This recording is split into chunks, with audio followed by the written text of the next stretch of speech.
Okay, they tell me I'm alive according to this. I know I am alive, but they tell me I'm alive. So, can anybody hear me and can anybody see me? And I've got to brush my beard because it's looking raggedy as hell. So, how you doing, Dick? Everyone should go and check Dick's channel. Post a link to it on the stream if you want to, Dick, because I'm happy for you to do a bit of promotion on that, mate. Can anybody hear or see me? Hi, Peter. How you going? Okay. Somebody give me a sound check because middle-aged geek girl is not awake yet. She's having to sleep in.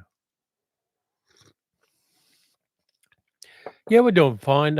Sal's recovering from her hospital visit and everything's archy. Thank you, Tom. The sound check's okay. Reason is I'm using a microphone here instead of the microphone attached to the webcam because I'm trying to be more professional. Hi, Deborah. How's things in Nipaluna? Sounds fun. Good morning, everyone. Yeah, so I've got a lot of stuff for you. I've got a movie haul. I've got movie news because I've actually done research for this live stream, which is kind of unusual. Bloody cold but sunny, says Deborah. In case people don't know, Nipaluna is Hobart in Tasmania. And that's where Deborah does a lot of things, including reviewing movies. Hi, Carol.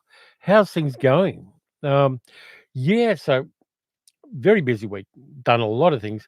Visited the family over the other side of town. Yesterday, I did a video for the other channel where I went down to Belmont, Barwon Market and checked out the movies and things they had there. And so I went down, did that, then I edited and I uploaded and I did all the whole video in a day. So yeah, been very busy for somebody who's supposed to be retired, but I'm not really. I've just changed careers. Got my imprint cup full of coffee. Carol says, not so bad. We're both on holiday for 2 weeks, so charity shop hunting. Good. Got to help the charities and also help yourselves out there. Um, where Carol and Dick live, incredible amounts of good stuff at charity stores. Dick's channel is full of things that I am envious of him finding. Yes, I've got a movie haul of my own here, and I'll show it to you during the live stream. But where those guys live is the motherlode of op shop stuff, and incredibly jealous in a very benign way. So, tons of stuff to talk about. Dick did a haul video this afternoon. Yeah, I haven't watched it yet because I only just started this. I've been up since 4 a.m. It's 7 a.m. now. And I did things like look after the cats. I went out and did a run to the bakery and got some donuts for Sal. Got myself a meat pie for breakfast and a few other bits and pieces of household stuff. So, been pretty busy. Um, yeah. Oh, yeah, I got nominated for an award. In case people didn't know, I got nominated for the Australian Science Fiction Achievement Awards this year again as best fan publication in any medium. So Terry Talks Movies got nominated. I don't know how I'm going to go because life's a mystery. The future's a mystery. Dick, I'll always give you support. We're in this together. But yeah, so nominated for an award. Now I won a Gitmar for best fan writer in 1995, and a few years ago I won the William Atling Jr. Award for basically reviewing. So it's nice to be nominated again. This may be about the 20th time I've been nominated for an Australian Science Fiction Achievement Award. Don't know whether it's going to happen. They're announcing it in Conflux up in Canberra, so I won't find out for a little while. It's I think the convention's in a month or two, but it's a big honour to be nominated. There's a lot of good nominees in the Ditmar Awards. Yeah, Deborah, just being recognised is great. I did have this run where I was nominated 14 times before I ever won an award. And I went to a lot of the ceremonies. And when you go to a ceremony 13 times and you don't win, it is a blow to the ego. You don't want it to be, and you're using it as encouragement to do what you do better.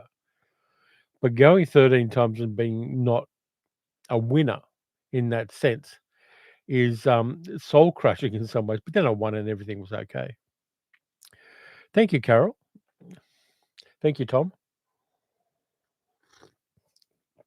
Yeah, it is great to get the awards, and also the best thing about it, I got it actually. It was in Nipaluna, Deborah. I was down at Thylacon in Nipaluna when I won, and everybody bought me drinks. I got totally smashed with a couple of people you might have heard of, Neil Gaiman and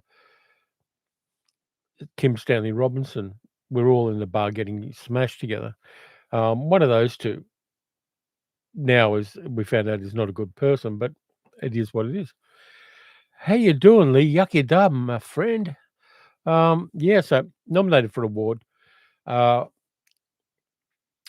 it's great to be nominated. There are a lot of people who are, and the good thing is there are a lot of new people getting nominated for awards. It's not just the same old farts, and I'm a big fan of that. I like a range of people at a range of different points in their lives being nominated for an award. I think that's the sign of a healthy award.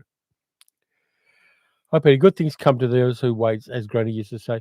Yeah, absolutely. Rust never sleeps, as Neil Young said.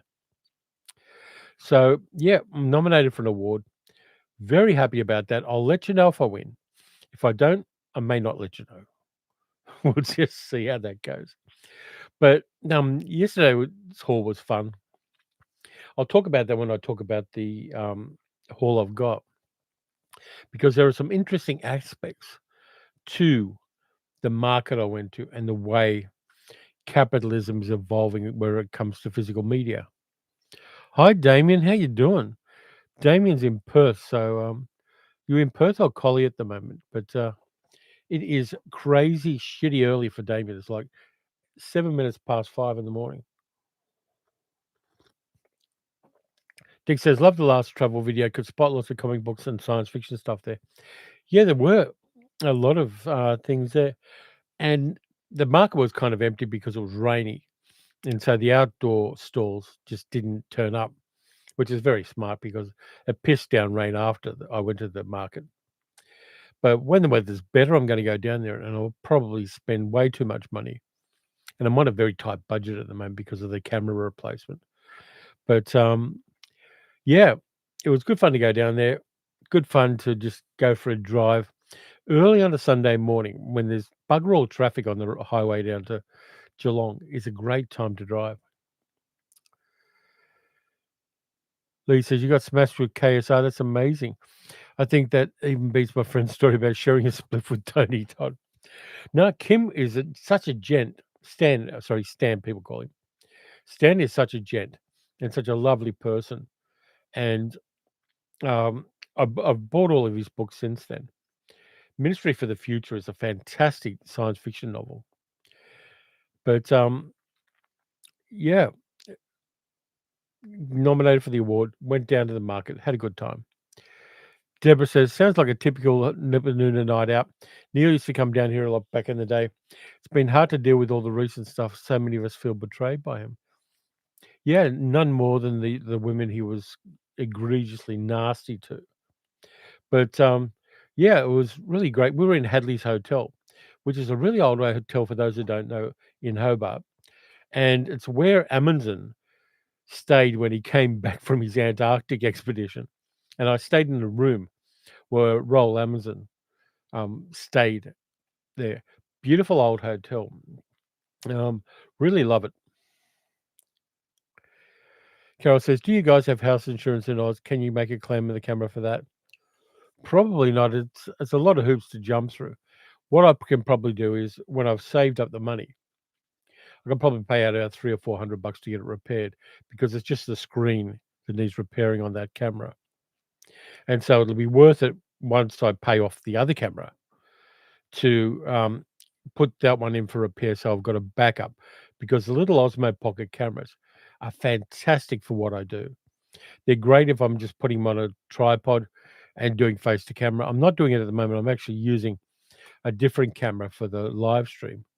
But the Osmo Pocket is the goat when it comes to vlogging and YouTubing because you've got a microphone that's wirelessly attached to it.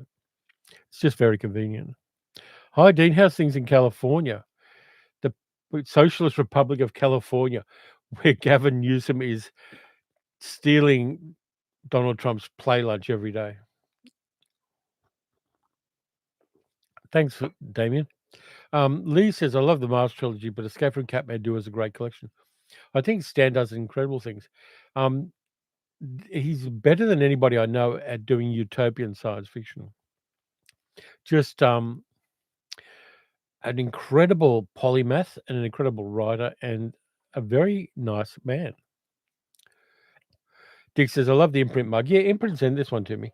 On the other side, it's got The Gambler with James Caan on it. And yeah, imprint. Maybe two wrongs do make a right, he says, Dean. Who knows? But yeah, by the way, Imprint are sending me a box this week. And it's got the Powell and Pressburger Volume 1 box set with all those cool early Powell and Pressburger movies. So I'm going to be reviewing that either this week or next week, depending on how things go. But that is a box set that I'm really, really looking forward to. Damien said, I ended up with 3 imprint mugs. Well, that's good because if I smash mugs accidentally all the time.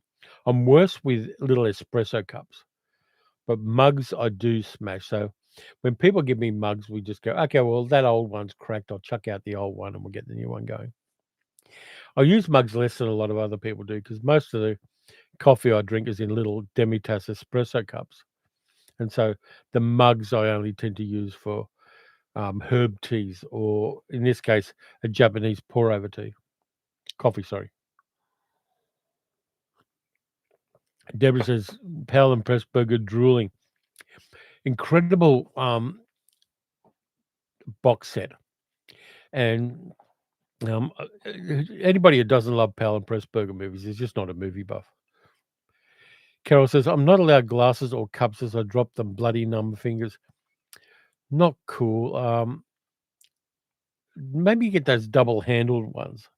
They're sometimes a bit of fun. Ramsar, high from WLA, 88% Fahrenheit with humidity 44%. Keep your liquids up, brother. That's going to be yeah, that's where I want things to be, but it's not. Damien says, I will be picking up the Powell and Pressburger set today at the post office. Great. Um, I've already got like all but one of the movies in another part of my collection. I've got the Criterion for Colonel Blimp, for instance, and I'll keep that. But having a box set of Blu-rays of Powell and Pressburger stuff is so much in my cinematic sweet spot. I'm crazily looking forward to it. 49th parallel is in the Menifest, says Time Traveler. Yeah. Carol says, I'm a klutz, even managed to knock other glasses over so that I stick to plastic. Whatever works for you. It's adapting to your circumstances and adapting to your life limitations. Absolutely. But there are some good plastic mugs out there too. I've got a couple of them myself, come to think of it. Adam Schofield, hi Terry, what's my favorite lesser known Powell and Pressburger? I know where I'm going. That one is full of such wonderful Celtic mysticism, and the time and place are just so perfect for it. And the romance works in it, and the fish out of water aspect, incredibly underrated. I'm really hoping that it comes out in the second set that Imprint are doing for Powell and Pressburger. That one is such an underrated banger. That and Canterbury Tale. Canterbury Tale's in this first collection, I believe. Canterbury Tale is incredible, on location during World War II, set in around Canterbury. Um, just fantastic. Damien says, I have Matter of Life and Death. Yeah, I mean, Matter of Life and Death I love. Even though I'm not usually good with afterlife movies, I think this one is just, it's got such a basis in humanity that I'll give it a pass because a lot of kind of afterlife movies, I think, are dishonest with the nature of human existence.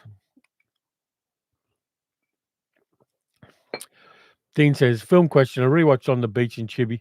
Been decades. Is it science fiction, melodrama, cautionary tale, or it's all of the above? It's definitely science fiction. It's melodramatic. It's a cautionary tale as well. It's all of those things. Ramsar says, love Pale and Pressburger movies. Recently got the Tales of Hoffman on Blu-ray. Haven't watched it, but it's on my shortlist. You should watch it. Tales of Hoffman's fantastic. And it's got an Australian in it too. Bobby Helpman, one of the dancers in there, is an Australian. He also played the child catcher in Chitty Chitty Bang Bang. Adam says, I know it was a stopgap film when they got money together for a matter of life and death. Yeah. Um, yeah. Pell and Pressburger, I think, deserve all the respect they can get. There wasn't anybody doing anything as complex and nuanced and interesting and also transgressive for its time than Emmerich Pressburger and Michael Powell were doing. Damien says, I adore the Red Shoes. Yeah, the Red Shoes is fantastic. Moira Shearer, fantastic. Tom said, I went to see Honey Don't a few days ago. Best private eye movie of 2025. If you like Fargo, you'll love Honey Don't. I'm seeing mixed reviews of Honey Don't, but I do want to see it because I saw Breakaway. Was it Runaway Dolls? I saw that one, so I'm looking forward to this one. Carol says, Richie just showed me the Powell and Pressburger films he has, as I didn't understand. You got some fun there. Just watch them, Carol. Time Traveler says, the love interest was Zyra from Planet of the Apes. Yeah, in Life and Death. Kim Hunter. Fantastic actress. She was also in Streetcar Named Desire with Vivian Lee and Marlon Brando. Let's see. Yeah. So, do you want me to do the haul now or do the rest of the movie news? You guys get a choice. It's every kid wins a prize today. Deborah says, Tassa Hoffman was great. Helpman was great in Red Shoes as well. Dick says, I should do the haul. I'll get one more vote and then we'll decide. Deborah says haul. So it looks like we're doing the haul. We've got Tom says haul. So we've got people from all over the planet who want the movie haul. So we'll do the movie haul next.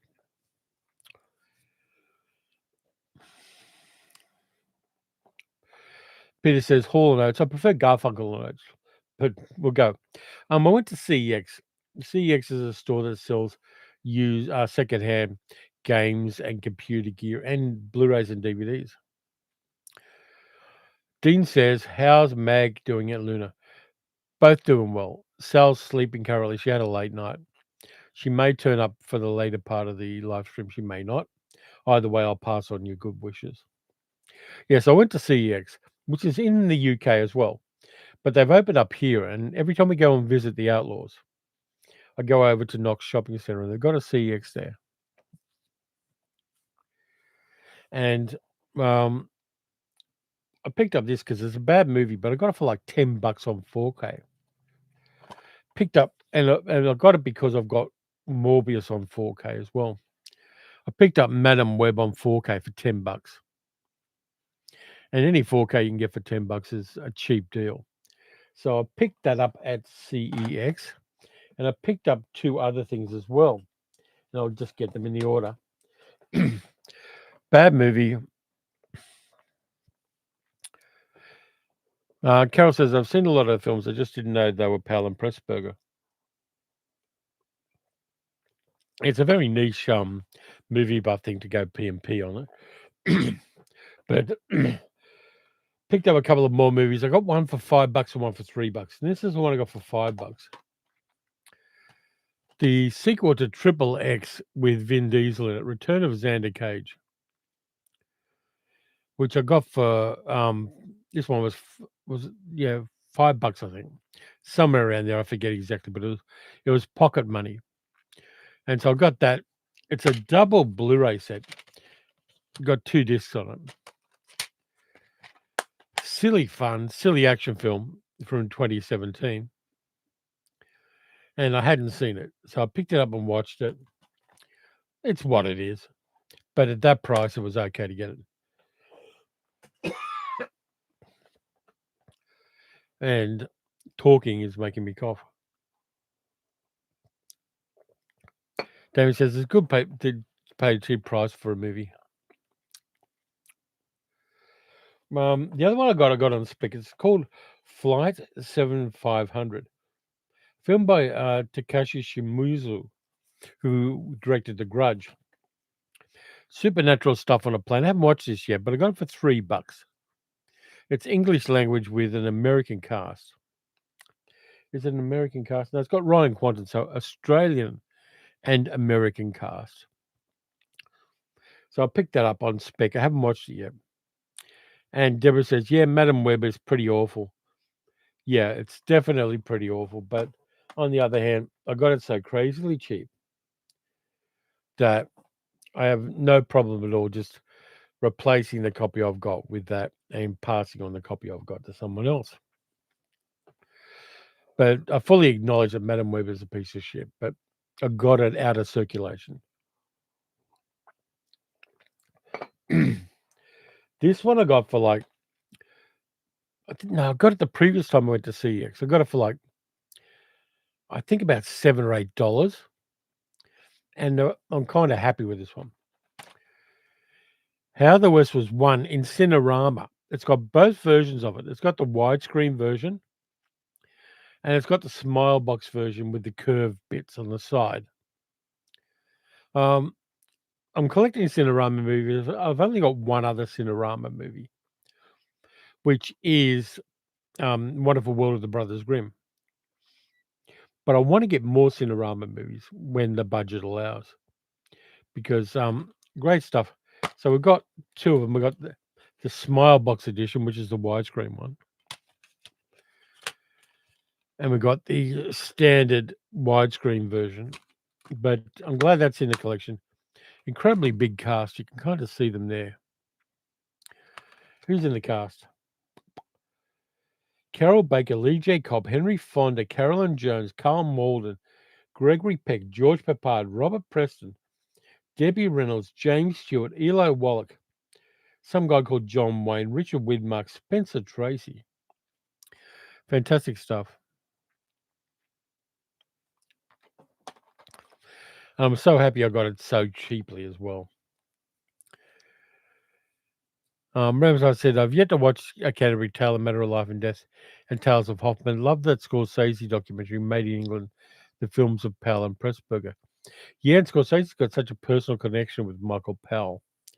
You can't go wrong with Powell and Pressburger. Differences between, Dean says, what's the differences between Australian and New Zealand film industries? It's a hard one to say. New Zealand is doing well for a country its size, and it helps that it's got such a powerhouse of special effects technology as Weta Workshop in New Zealand. Australia is now hitting hard in the horror genre, as is New Zealand to a lesser extent. But the Australian films that are really hitting at the moment are horror films, and they're doing really, really well internationally. It's just a complex question. There's a lot of crossover in talent between New Zealand and Australia. People move between the two for various projects, but yeah, we're kind of aware of the cultural imperialism of the United States of America, and a lot of US films are made on the Gold Coast here in Australia, though that may change with the tariff regime that's coming in. It's just one of those things where we're small countries that, at least from my point of view, are punching well above our weight internationally in the film industry. Carol says, "Are there any other sets like the Powell and Pressburger ones?" Imprint keep putting them out all the time. The Imprint website's probably the place to look for that. They do director specific stuff a fair bit, and also actor specific collections. Um, I like uh, there's a John Farrow collection of movies directed by John Farrow that's very interesting, and I like the Brando one, and I also like the George Peppard collection that Imprint have put out. Um, Tom says Heavenly Creatures was great. Yeah, it's the Peter Jackson movie that proved that he could do more than just schlocky horror things. Next one I got is a kind of vulgar pleasure. It's a action movie from the late 20th century, which is also a romantic movie. It's a very interesting one, directed by Australian film noise. The Saint with Val Kilmer and Elizabeth Shue. I wanted a physical copy of this. I'd seen it on streaming and I had a dodgy copy of it, but I really wanted a physical copy of this, and I found one at a good price. I think it's an underrated action film of its time, and it's got such a beautiful romance in the middle of it that really works. And Val is very good, and Elizabeth Shue, just coming off leaving Las Vegas, is also fantastic in here. Carol says Richard got the George Papard set. That's a good set. Ramzar said, watched How the West Was Won in the mid 60s as a kid at the Cinerama Theatre. In 2012, Cinerama Dome showed it again in the Cinerama format with 3 projectors, but you could see the lines. Yeah, having that precise alignment of the cameras is so crucially important in a Cinerama movie. The scan, I believe, in this one is good, so the lines don't draw attention to themselves at all. But it was such a clumsy and complex way of showing movies. I like the fact that it exists, but I question the reason it exists.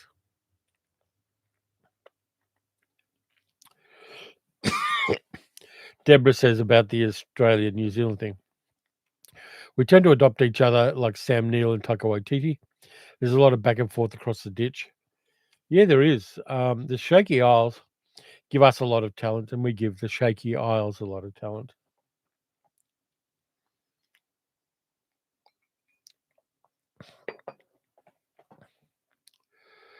My movie hall, keep going. This is one of the most rainbow queer films of the 1950s, and I will make the argument if you want me to. Calamity Jane with Doris Day and Howard Keel. This is just so gay. You got a very butch looking Doris Day there, shacking up with another lady and then singing a song about a secret love. You got 2 actors in drag. It's queer as fuck, this movie. And I've watched it with a couple of lesbians, and they agree.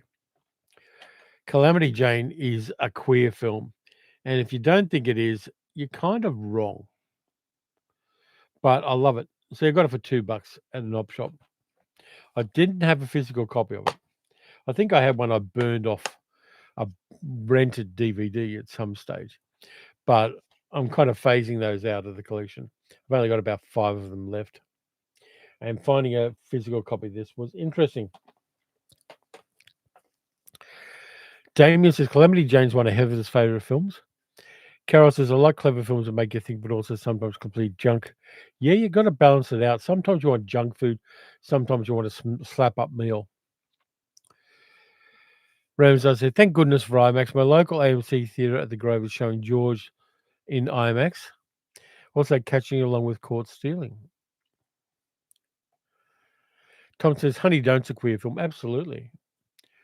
Almost in September, although you're already there, which means I should get my imprint haul order this month. Cool.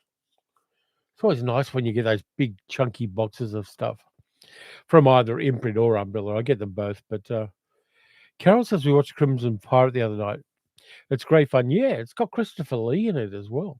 Crimson Pirate is just such cool fun. Adam says, didn't some like it hot start with the cross-dressing thing and I was a male war bro? Yeah, there's a lot of films that are there. They're kind of coded secretly as queer, and there's a lot of gay characters who are who aren't mentioned as gay in movies, but they're always there and they're always interesting. The Cellular Closet, Vera Russo's book, and the documentary are just essential viewing and reading. Doris Day, America's Girl Next Door. That I thought, not that now that I've thought about Calamity Jane, it's been in my brain. Yeah, it is. Carol says, rather impressed with Burt Lancaster doing his own stunts. He did, because he was an ex-circus performer with Nick Cravat. Well, he also does it in The Flame in the Arrow, which is, I think it's a Jacques Tourneur movie. Another swashbuckling one where Burt Lancaster does his own stunts. And there's a bit in Gunfight at the OK Corral where during the gunfight, Burt Lancaster, playing Wyatt Earp, does a diving roll that's really bloody impressive as a piece of stunt stuff. And why is my phone beeping at me? Oh, people are sending me messages. But yeah, I like Burt Lancaster when he did his own stunts. He's also in Trapeze with Tony Curtis and Genia Lollobrigida, which is another one I picked up a copy of a little while ago.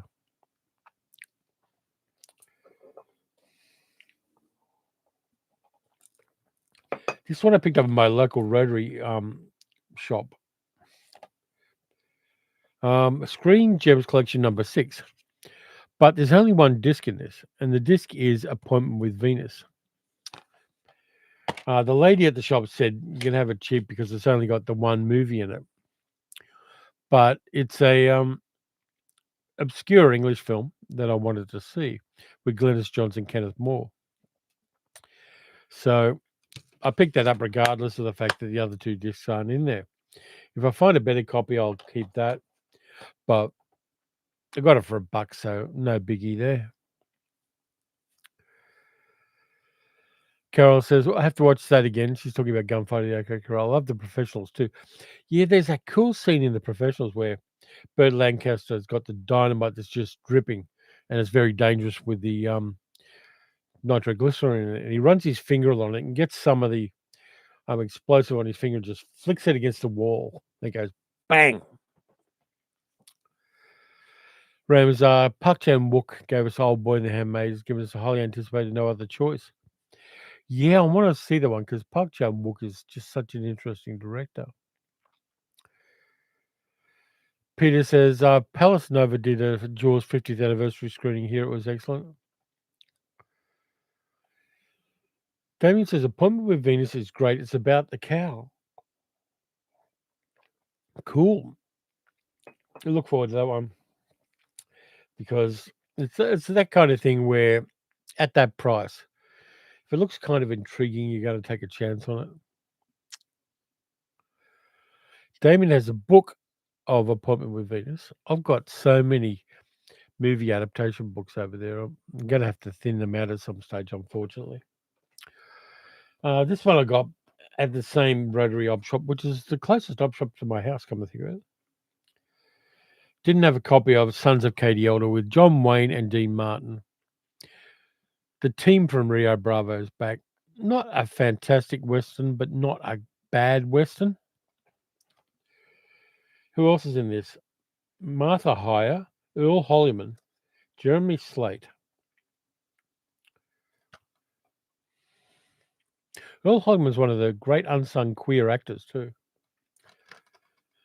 I'll watch that at some stage when I'm in the mood for a Western. Peter says, Appointment with Venus is great. I have the novel. Love Kenneth More. Yeah, he was good in a certain kind of role, but he never swam outside his lane. David says, I enjoy Burt Lancaster movies. Me too. I mean, Burt Lancaster just hit all the way from the start to the end of his career.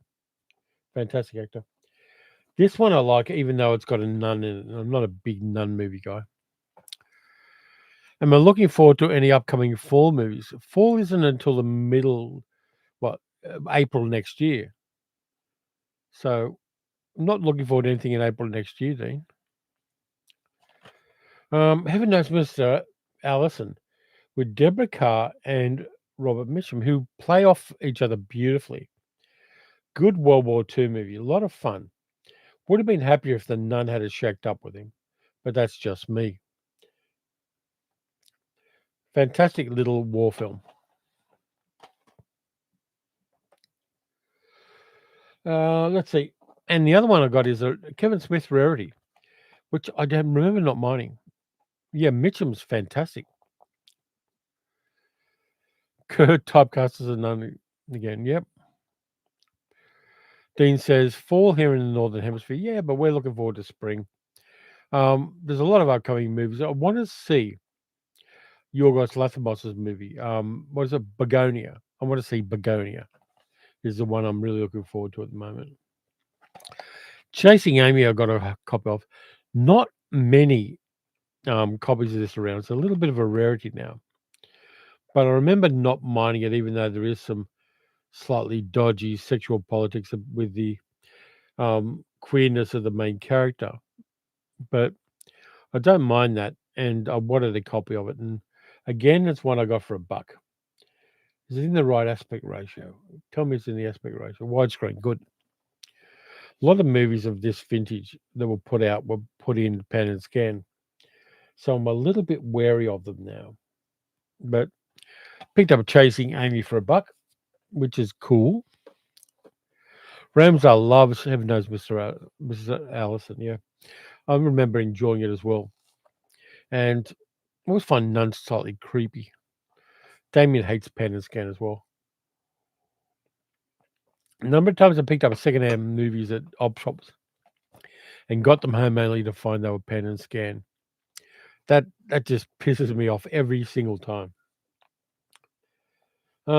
This one is a movie. It's an ex-rental because it's got stickers all over it.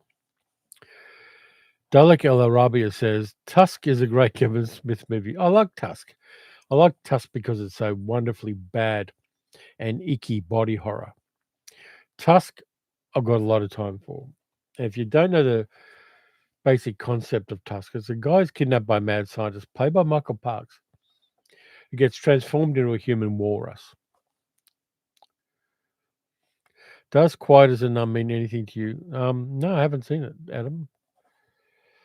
This one I like. Colin Farrell in an early role. Written by Larry Cohen. Directed by Joel Schumacher. The Phone Booth. Phone Booth. And look, this is an ex-Blockbuster movie.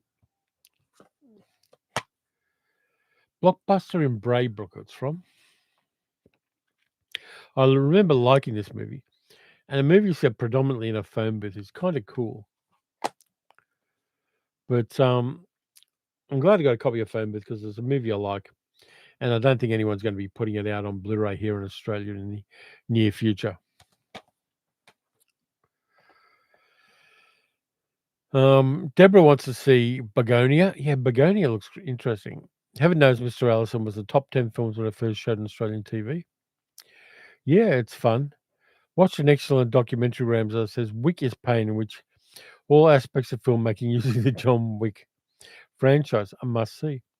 Yeah, I just like the way the John Wick movies and Chad Stahelski have really taken action cinema to a new level, mostly by getting the best stuntmen and challenging them and using technologies to improve what they do. It's John Wick movies are so underrated from that point of view. Dix is in the 60s Casino Royale. Deborah Carr's character ends up going off to join a convent, then comes back later in the film as a nun. So they even made a joke of it back then, yeah. And in 1968, she got nude with Burt Lancaster in The Gypsy Moths. The only Deborah Carr movie where she gets a top off. And for a lady of her age, she looked great. John Wick is gun fu. Yeah, absolutely. But it's unashamedly that. It takes equilibrium and then goes to 11. Noel says Phone Booth was great fun. Saw it in the cinema when it came out. Also runs a tight 87 minutes, which is rare these days. Yeah, I think with the concepts that narrow, like a guy in a phone booth with a sniper around him, you can't drag it out too long. You're going to be padding if you do. 87 minutes is just right for that because it's a concept that needs a tight runtime. And I think it honors that. Let's see. I've got a few more. Going in a total different direction here. And I just hit something that's going to make noise, so I better turn that off. Son of Alibaba with Tony Curtis and Piper Laurie, reprising their co-starring roles from The Prince Who Was a Thief, Tony Curtis's first swashbuckling role. This one's a bit of fun. I like this one. It's got a good supporting cast too. Um, Hugh O'Brien's in it as one of the villains. It's really good. It is that Arabian Nights kind of cultural appropriation thing, but it's in old school Academy ratio Technicolor, and it looks great. I watched this the other day and had a bit of fun with it. So I'm glad I got that. I don't have The Prince Who Was a Thief, I don't think. I may have, but I don't think so.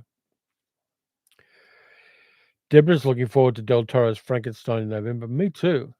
Jacob Elordi apparently is good as the monster, and Oscar Isaac is good as Frankenstein. Apparently, it takes a slightly different view on things, and the buzz is that they waste Mia Goth, unless they plan to make a sequel where she becomes the bride of Frankenstein, which I'm up for. Mia Goth is just such a presence in cinema, and particularly in horror movies. Dalek El Arabia says, watched Crackoon last night. It's a low-budget, gratuitous fun. It had me laughing more than most mainstream comedy releases. Cool. There aren't a lot of comedies these days that get released in cinemas.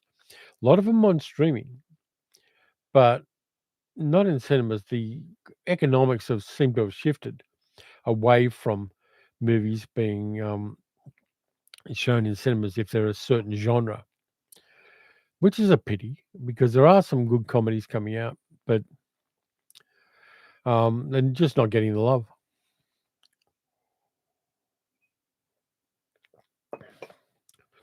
Ramsar watched My Mum Jane by Mariska Hargitay. The daughter searching for her mother. Very touching. I'm hearing okay things about that, but I'm still a bit wary of it because it tends to be a little bit look at me with that kind of documentary, and I'm a bit wary of that. Carol says, you have Halloween in spring then. I knew Oz Christmas is in summer, but never put that together before. Yeah. We have all the right seasons. We have barbecues at Christmas because you're getting together with family. You don't want it to be somewhere where you can get hypothermia.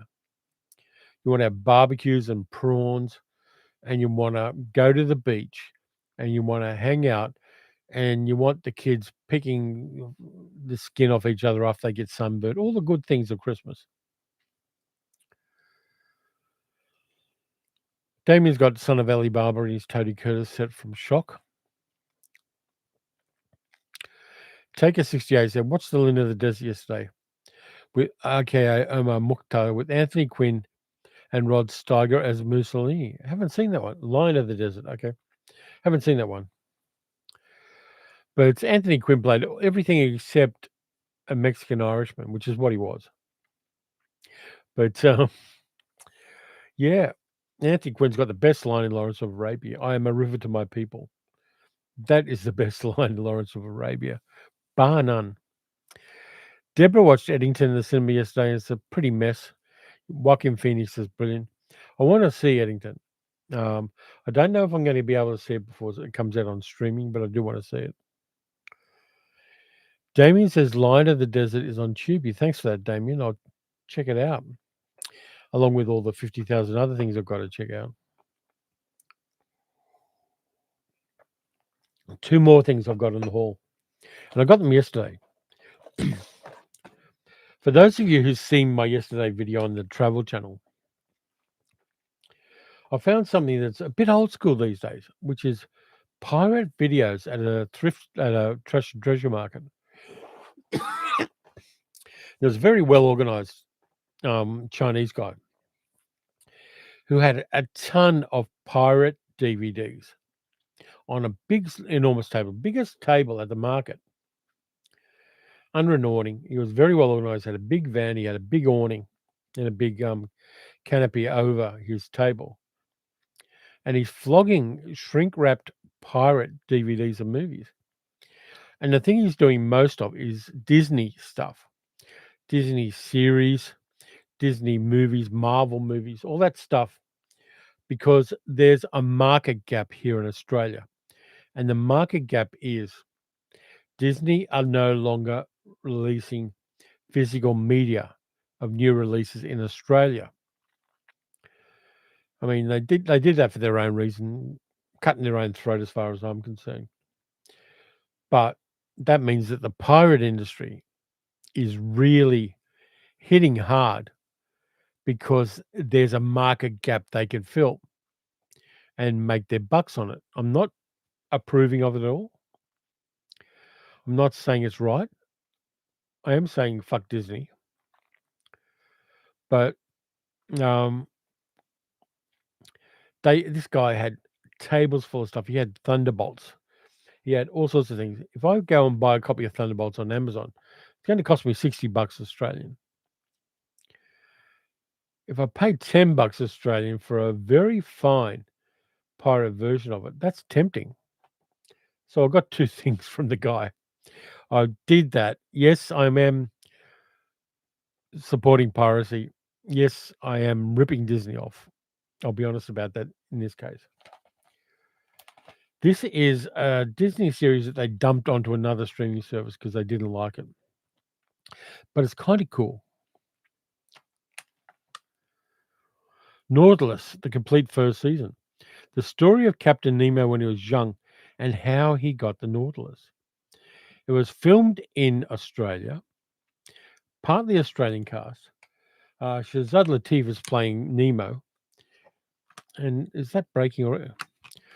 And I liked it. I've seen it before. I've seen the first few episodes, but I wanted a copy of it. And so I got that because Disney wouldn't let me buy a legit copy. I also picked up the first season of Daredevil Born Again because I like Daredevil and I've got the previous Daredevil series on Blu-ray. So I did that. Arrest me. Tom says, I watched your new Terry Travels today. I had to laugh because once I got lost driving through an industrial area in New Haven. Yeah, my GPS screwed up. I was trying to find a coffee truck and I found out later that the coffee truck is only Monday to Friday. And the GPS couldn't figure out the roads down in the Geelong industrial area. And I wandered around for a while listening to this stupid voice on the car. And then I went up to Puckington Street where I knew there were good coffee shops. So I kind of drove another 5 kilometres away across Geelong to find a coffee because I had done my work. I'd gone to the market. I've recorded the video. I did all that stuff. I drove 50 kilometres to get there. And this bloody machine was not directing me to coffee. At first, I thought it was the AI apocalypse and I was going to be taken somewhere where a whole bunch of robot dogs were going to attack me. But then I just went, screw it, and went to where I knew coffee was.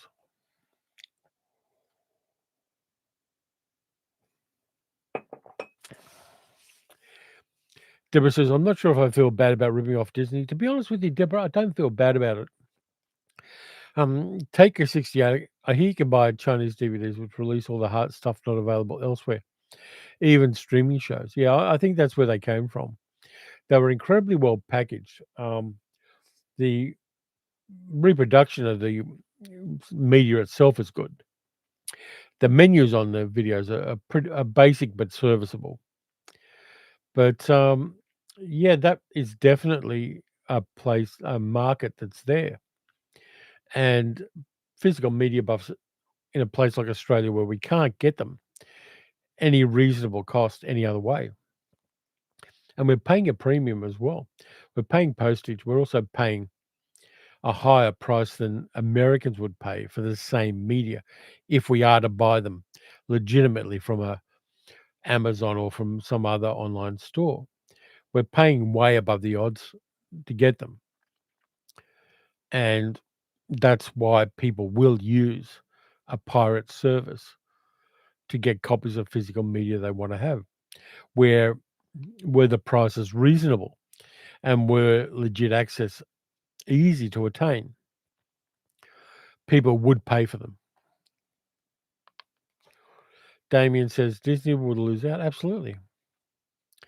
Doug says, also love your honesty for coffee. Also love the music choices in Terry Travels. Yeah, I've got some cool music I've got available. But sometimes it's AI generated, but I tend to use that in the background. And the music I use is a combination of AI and input from me. So I kind of collaborate with AI sometimes. Ramsar says, watch the Norwegian horror film The Ugly Steps. It's very good with some body horror. Another female director, Emily Blichfeld, who's into body horror like Coralie Fargett and Julia Ducournau. Yeah, I want to see The Ugly Stepsister. I'm just waiting to find a decent copy of it somewhere. But I did hear good things about it, Ramsar. Anyway, that's the haul I got for you, including a little bit of yo ho ho. Don't tell Disney. Yeah, so not a bad haul. Pretty cheap haul too, because like I said, I am on that budget and trying to pay down the credit card.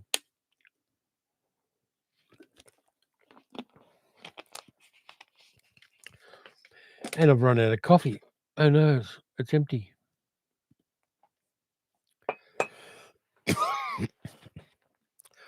Peter says Disney are always crying poor. That's like a gourmet restaurant complaining about how much it costs to feed its customers. Yeah, Disney are. Oops, did I turn that off? Yeah, Disney are. They see us as a cash cow. I mean, there's a big thing. I saw a long article online about people who go to Disney theme parks and pay $30 or $40 more to get to the front of the queue on the rides, and how much that costs, and how it's creating an underclass of Disney customers who, because they won't pay a premium to go to the front of a queue, end up being able to go on fewer rides than the wealthy people can go on. I hate that capitalist shit. That just pisses me off. I'm egalitarian to my very core, and I don't think that the fact you got more money should give you more privileges. I don't even like seating privilege on airplanes. Dean says, I guess pirate movies are like illicit drugs. If there was a market for it, then there would. If there wasn't a market for it, there wouldn't be a problem. Yeah, I think it's a lot less damaging individually as well than a lot of illicit drugs are. Where there is an opening, there are going to be criminal enterprises that come into it. We've got a problem here in Australia at the moment because we do have a high tax on cigarettes because they're trying to get people not to smoke, because there's a higher social cost, there's a higher medical cost ultimately, and because we have socialized medicine, the public bears the brunt of that through our taxes. But that's meant that illegal tobacco trade is getting bigger, and people are smuggling in really cheap cigarettes, mostly from China, that they sell for $10 a packet, whereas the standard price here is 40 to 50. So the illicit trade is there. I could go 10 minutes in any direction here and find 3 or 4 places that'll sell me cheap cigarettes were I stupid enough to want to coat my lungs in tar. Um, yeah, there are problems, but I think solutions need to be complex. Damien says, we're all guilty of buying pirate DVDs. Yeah, I mean, there was a time when you couldn't get a lot of things here unless they were of dubious provenance. There were those stores that had opened up in shopping centres where people were selling $5 copies of movies. And those $5 copies of movies were from Taiwan. And they weren't legit, but they sold really well in little market stalls in shopping centres.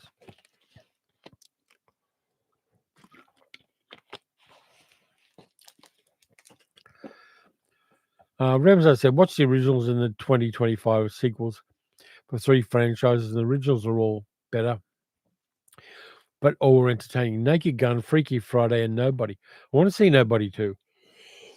I'm not particularly a Freaky Friday fan, though I do like Jamie Lee Curtis. Let's see, what else have I got on the list here?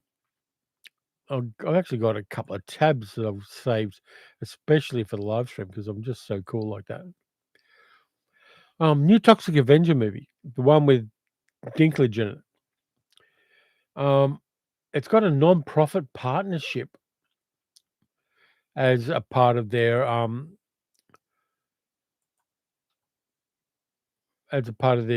deal, where they ran under budget for the movie, and thanks to a partnership between Cineverse, who are distributing the film, and Undue Medical Debt, a national non-profit in America dedicated to helping families. For every $1 million the Toxic Avenger makes at the box office, another million in debt will go up in toxic smoke, with up to $5 million in medical debt being erased by the Toxic Avenger movie. So wherever you are, go and see it in the cinema because you're going to be helping people who've got stupid medical debt because America's got a fucked medical system. But the Toxic Avenger is matching. Yeah, for every $1 million they make, they're putting $1 million. Yeah, for every 2 million they make, 1 million of that's going to pay off people's medical debt, up to $5 million. I think more indie films should do that if they've got the capacity to. I think that's just such a good part of marketing and also part of being a good national citizen. Ramsay says cigarettes and drugs are big contraband in the Australian series Border Security. I don't like that series, Ramsay, because it tends to paint a nasty picture of people who aren't white Caucasian Australians. There's an underlying racism to those border pseudo documentaries that I find incredibly repugnant. Peter says Tomo's rip-off DVDs were funny, especially when they tried to dub Japanese anime into English. Yep, there was that problem. Deborah says the current state of streaming and Disney especially is history repeating itself. Back in the day, the studios had a stranglehold on production and distribution. Absolutely. But the genie's out of the bottle now. I can get a copy of a movie that came out 3 weeks ago by totally illegal means and watch it anytime I like. They've got to treat their customers better if they want to retain the customers.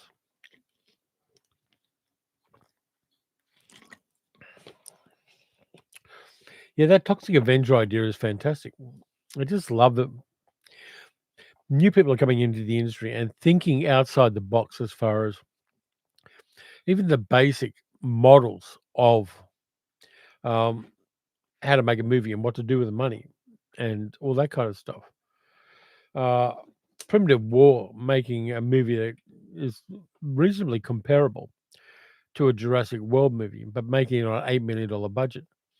I love those little indie people who are doing at least as good as the big boys and doing it so smart and strategically with that Godzilla minus one savvy that really allows them to produce movies way beyond anything you could reasonably expect for that budget.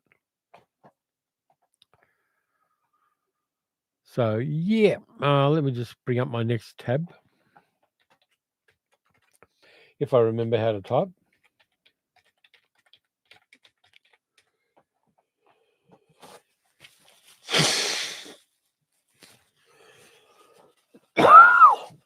Sorry about all this coughing and spluttering.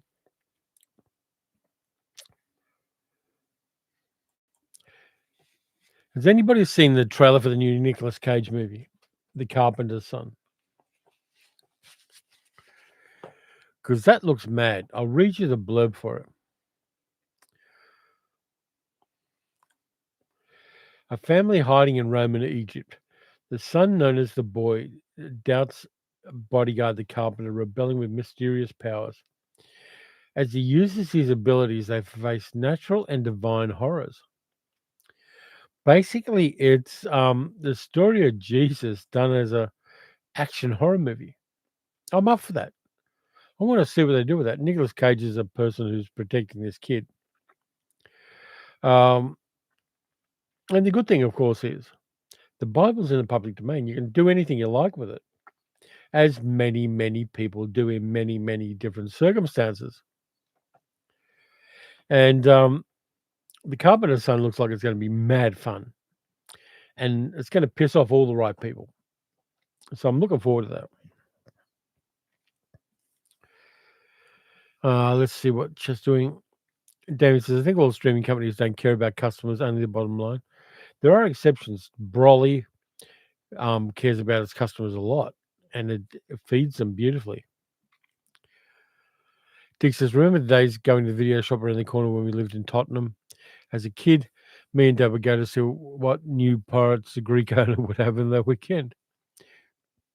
Yeah, absolutely. Serendipitous discovery at video stores was one of the joys. You go in there, see what the new releases are and what the new weeklies are, and just give it a go because it's only going to cost you like $5 to $10 for a weekly at the time. And so you go and grab a bunch of movies and just try things out.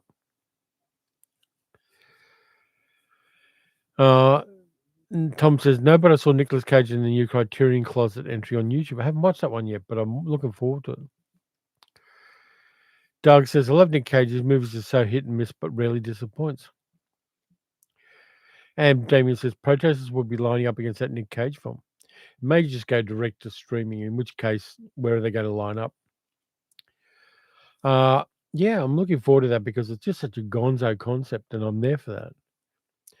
Ramsar watched two good French film noir, Diabolique and Elevated to Gallows. The latter was one of my recommendations. Elevated to Gallows is just so great, and that soundtrack with Miles Davis, just chef's kiss.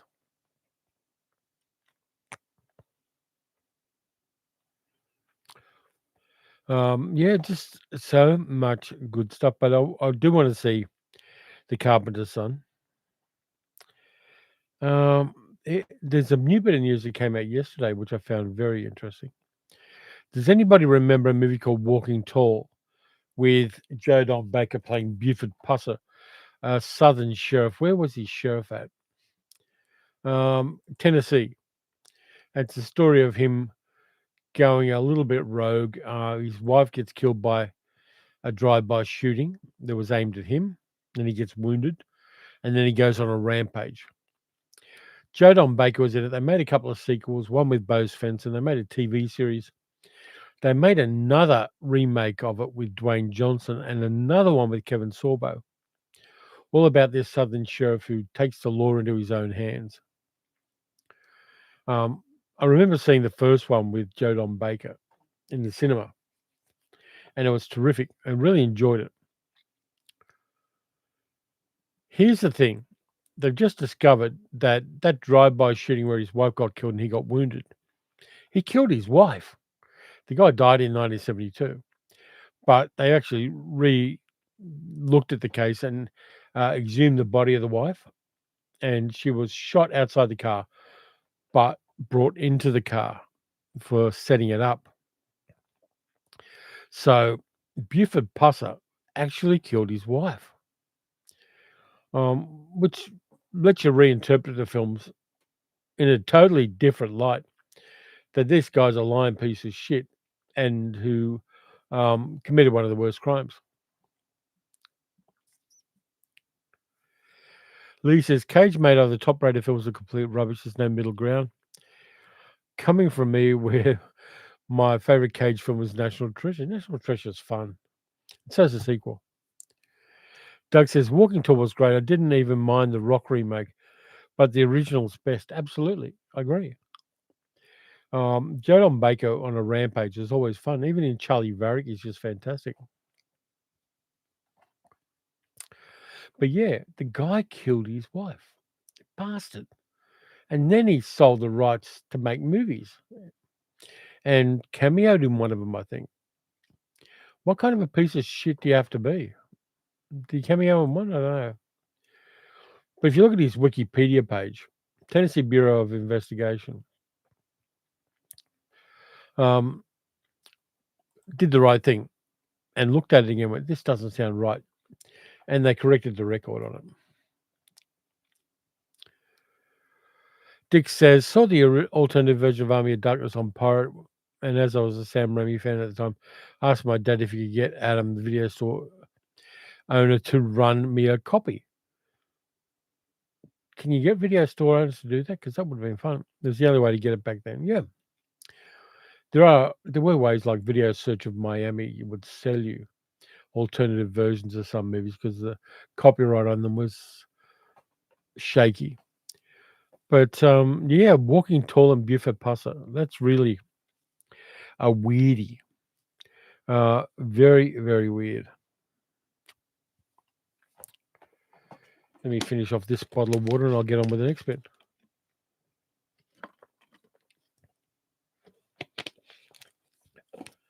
Next cab off the rank. Robin says Nick Cage in Birdie 1984 is great. He pulled out his own tooth in order to accurately portray pain. That's method acting taken to a dental level, really, isn't it? But yeah, he was great in Birdie. He was great in a number of things at the time. And Leaving Las Vegas, I love him in that too. And weird shit like Con Air. Nicolas Cage, I think, is best in low budget. I think the lower the budget, the weirder Nick Cage gets. Next up, I found an article, and I'll post a link to it so you can check this shit out. Let me have a look here. It's in The Guardian, and it's about algorithmic movies and the things, action films you find on Netflix. Bookmark this, but don't go to it because I want to keep the live stream going. Dick says it cost me a $5 to get the copy of the movie. Cool. Yeah, basically Netflix has got this smooth as shit system for making movies where they get big name actors and pay them full whack. But the movies are designed specifically to appeal to as broad an audience as possible on the streaming service. And so there's nothing complex, there's nothing nuanced. It's all really simple to understand, like 5-year-old level of comprehension, easy to understand. And they're making a ton of product like this, which is just basically designed to be acceptable and accessible to people from many, many different cultures and many, many different educational levels and many, many different viewpoints. So Netflix movies are designed to be smooth pebbles and not jagged rocks. And it means they're a very different kind of cinema than all the other stuff out there. They're like cheap lunch meat compared to a fine slice of rare roast beef, if you know what I mean. Yes, they will fill a sandwich. And yes, if you put mustard on them and all the condiments, you're going to have a decent sandwich. But they're not as good as something a lot more crafted. Tom says, I'm glad I'm not wasting my time and money using Netflix. So forgettable, Netflix films. I mean, also Netflix is gatekeeping a lot of things like The Other Side of the Wind. They paid for the editing of Orson Welles' last movie, The Other Side of the Wind, and they've released it on Netflix, and I've watched it twice on there. They won't allow people to make a physical copy of it. They won't allow it to go into, say, the Criterion edition. They're gatekeeping one of the classic late films of a classic 20th century film director. And The Other Side of the Wind, I love as a film. It's crazily inventive, also very saucy, but it's crazily inventive, totally wild. It's got acting performances by people who aren't actors that are good. It's unlike anything else in cinema, and Netflix won't allow anyone to release it on physical media, even though their ownership of it is quite dubious. Dick says, gave up paying for Netflix ages ago, plus I always kept cutting out halfway through. I was watching something, so I dropped it. Yeah. Streaming, unless you've got a very strong connection, is problematic like that. And if it goes low res, you get bloody annoyed I'm lucky we've got um, fiber optic here, so it's a little less problematic. But they've upgraded our fiber optic in the street here because it was like 25 years old at the time. And unless you've got a strong connection, it's just not going to play. We've still got it, but I keep it for some things. Ramzar says, my Walking Taller trilogy DVD set is from 2012. Haven't rewatched them since they were big here in the US. Yeah, they do play into that self-image that a lot of America has of being um, rugged individuals who take justice into their own hands, that kind of thing. Carol says, we have Disney Plus now, and that's fine. Netflix was through our fiber as well, but it still crashed. That's odd. We got Disney Plus as well. We've got it because I like the Marvel stuff and things come up. And I'll watch all Marvel stuff. I think I watched everything Marvel's put out in the 21st century. And I'm fine with that. It's a vulgar pleasure of mine. But things like physical copies of these, I'll break a rule. But yeah, read that article if you want to later, because it is really interesting. And it's a very good explanation of how and why that phenomenon of utterly forgettable Netflix movies exists. What else have we got? There's also talk of content quotas for Australian films and series on streaming services that film in Australia. And the federal government's dithering a little bit, but they're talking around the idea of making a mandatory 10% of content on streaming services in Australia be Australian content. And I'm fine with that. I think it's a good idea. It's a good way of encouraging our local industry. And that ultimately benefits the streaming services because they've got a stronger base of talent here in Australia to draw upon should they choose to do so. So I'm going to keep my eye on that and just see where that goes. But I think it's a very good idea. And we own the airwaves and we own the internet here in Australia, locally at least. And so there's nothing wrong with the Australian government putting pressure in favour of local creative people and local tradies almost in the industry to get a certain amount of work. Hi, Donna Pass Whiskey. Was just watching every single science fiction film ever channel. Have you seen it? No, I haven't. Is it on YouTube or is it on a streaming service, Donna Pass? Rams, I watched Onibaba, Kwaidan, and Ugetsu. Sancho the Bailiff. The colour and vignettes in Kwaidan are fantastic. Sancho the Bailiff was the best. Kwaidan I love. I did a video about it a while ago. I just love those Japanese anthology horror films. Deborah said, the other side of the win is a great example of streaming services stranglehold on historic properties. I mean, I'm kind of ambivalent about that, Deborah, because A, they paid for the edit and the color grading and all that shit. And that part I like. But I think at a certain stage, movies belong to the world. And I think that movies like The Other Side of the Moon, which has been anticipated by me since the 1970s when I first saw Orson Welles talking about it on TV. I think, give me a chance to have it. Give me a chance to own a copy of it. I will pay money. I will pay a full whack to get a copy of The Other Side of the Wind. Damien says regarding the content quota, it's a good idea too, considering local TV networks have stopped doing local production. They have. They're doing low-hanging fruit like football panel shows and dumb shit like that and reality television bullshit. Deborah says, the unfortunate thing is that content quotas might mean more locally available reality television. I think you can kind of finesse that a bit and say, fictional narratives that aren't reality TV. You can kind of put that as a proviso as well. Donna Pass Whiskey says, yes, it's on YouTube, sort of a blog style channel. The host, Aisha Khan, has the academics and they talk about film. I think she lives in London. Cool. But don't go to look at that just yet. Wait for the end of the live stream.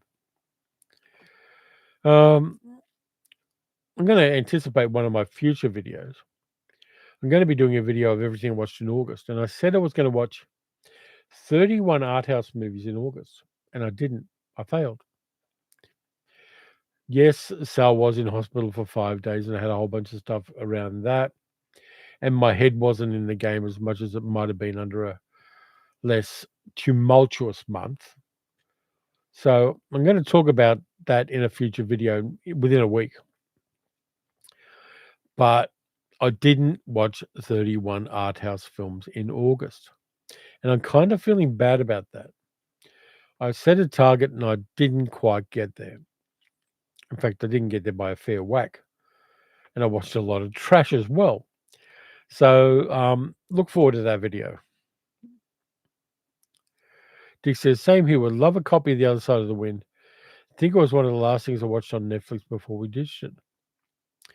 Yeah, I love that movie. I think it's a fine piece of cinema. Donna Pass Whiskey said, hope middle-aged gig girl's doing well. Yeah, she's on the mend, absolutely. We talked it over and she thinks she might have left the hospital a bit early. But there were family things she wanted to get to, like a niece's birthday and things like that. So she's spending a bit of time on the couch playing games at the moment and just recovering in that way. But she's coming back better and better every day. But at the moment, I'm letting her sleep in. I'm not letting her, but cutting her the space to sleep in. Letting her was the wrong thing to say. Ramsay said, Weapons is killing in the box office. It's still number one in the US. Has made $235 million globally on a budget of $38 million. Yeah, Weapons I want to see, but I didn't quite get to see it in cinemas. But I'm hearing good things. And horror just punches hard in the kind of times we live in. People are really leaning into horror movies. There's something in the zeitgeist about horror movies. Damien says, nice to hear about Sal. Yeah, Sal's doing pretty okay. Isn't to say she's not going to relapse at some stage, but we're doing everything we can to make sure that doesn't happen. Robin says, Weapons is so great. My son loved it. I do want to see it, and I will see it. I will give everyone's best, Deborah. Absolutely. By the way, super chats are available, and I do have the fart gun ready for super chats. Should anybody wish to avail themselves of that. Rams, I said 2025 is a banner year for horror movies. It's not even October yet. Last 5 years, 5 to 10 years, horror movies have done incredibly well, which is why companies like A24 and Blumhouse and Australian companies as well are doing really well. And also A24 is supporting a bunch of Australian horror movies. There's a lot of collaborations and kind of distribution deals being done with Australian horror films by Blumhouse and A24. Ramsar says, Weapons lost steam toward the end, but still a great movie. I'm looking forward to it. No spoilers, please, because I haven't looked at the spoilers yet, but I've seen the trailer. Damien said, I did like I talk yeah. Did I talk to the devil? The one with David Desmalchin. In case you haven't seen it, David Desmalchin has a YouTube channel where he does celebrity interviews while they're both laying in coffins, which I think it's called Grave Expectations or something like that. But it's a lot of fun.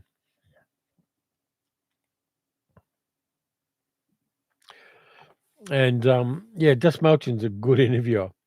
I just love the fact that he has this format of celebrity and him laying in coffins, just chatting about life and death and other things. It's the episodes don't come out really frequently, and they're done in seasons, but it is a lot of fun to watch. Let's see. I've gone through my list of ideas. So, has anybody got any questions or stuff like that? Because we've got 40 minutes to kill here, and I'd like to kill them fruitfully with interesting stuff if we can. Late Night with the Devil Says Deborah. Yeah, I should know that because I've got the box set from Umbrella, which includes the videotape version of it on VHS, and I don't have a VHS player.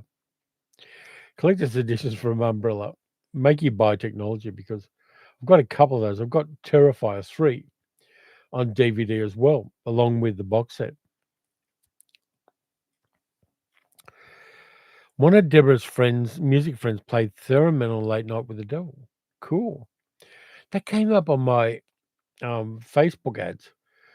Amazon was trying to sell me a theremin yesterday. It was a couple of $100, so I didn't buy it, but I wouldn't mind a theremin. If anybody wants to send me a theremin, if anybody knows like a theremin company, I could do that. I could kind of go woo while I'm doing live streams. I do have bongo drums behind the forest here. There's a set of bongo drums, but I don't have a theremin. Theremin and bongos would go together nicely, I think. Carol says Richard has older tech like video machine and a laser disc so we can watch stuff. I've got a laser disc, actually a double disc, but I don't have a laser disc player. They didn't really catch on here in Australia. I did a video about the laser disc I bought, which was the Jolson story in Jolson Sings Again, where Larry Parks does blackface, and I bought it up in was it Bendigo, because I didn't want a racist to buy it and play it.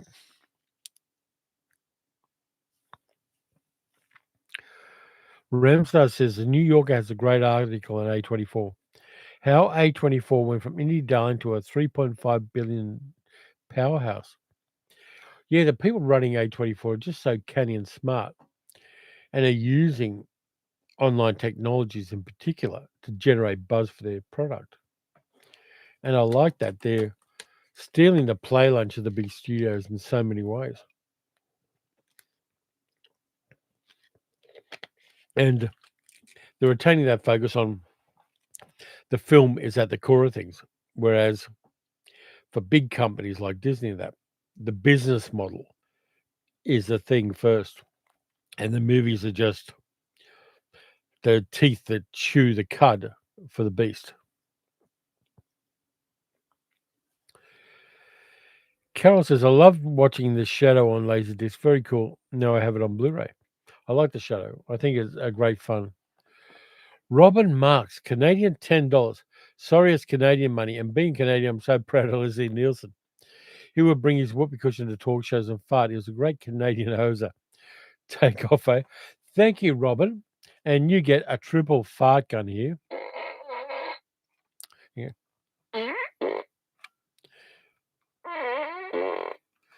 Canadian money rates higher than Australian money. So it's not, we don't have American money exchange rates. So 10 Canadian dollars. Thank you very, very much. And as things cool off, stay warm up there, Robin.